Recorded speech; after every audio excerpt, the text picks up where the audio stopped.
উপস্থিত আয়োজন থেকে আমরা কর্মসূচির শুরুতেই আজকে যে মানববন্ধন সময়ে আমাদের একজন সহকর্মীর বিরুদ্ধে তাও 4টি থানায় মামলা, এটি একেবারে আমি গতকাল শুনে আমার নিজের অজান্তে নিজের হাসি এসেছে।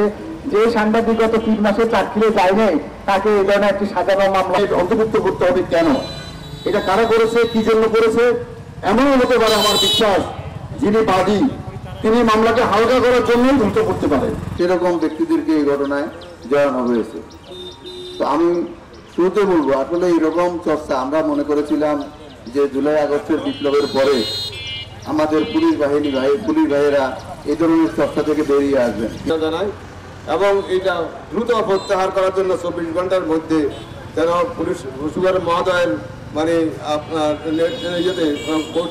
নির্দেশে 24 ঘন্টার মধ্যে যেন মামলাটা প্রত্যাহার করা হয়। প্রশাসনের কাছে একটি সুনির্দিষ্ট দাবি রাখবো, সেটা হলো আগামী 48 ঘন্টার ভিতরে মামলা প্রত্যাহারের দাবি রাখছি। খবর আগামী দায় করতে হয়।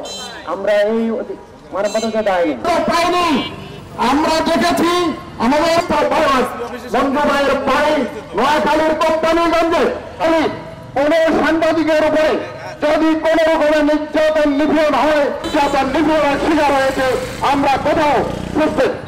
এখন আপনারা বাচ্চাটা গোলাম নয়, স্বাধীন। এখন রাজনীতিবিদদের উপর ভর করেছে, তাকে ঘায়েল করার জন্য তার লেখনীতে তাদের দুর্নীতির পথে কাটা হয়ে দাঁড়িয়েছেন। তিনি সততার সঙ্গে দায়িত্বশীলতার সঙ্গে সাংবাদিকতা করেন, এর মধ্যে ইকবাল হোসেন মঞ্জু হচ্ছেন একজন।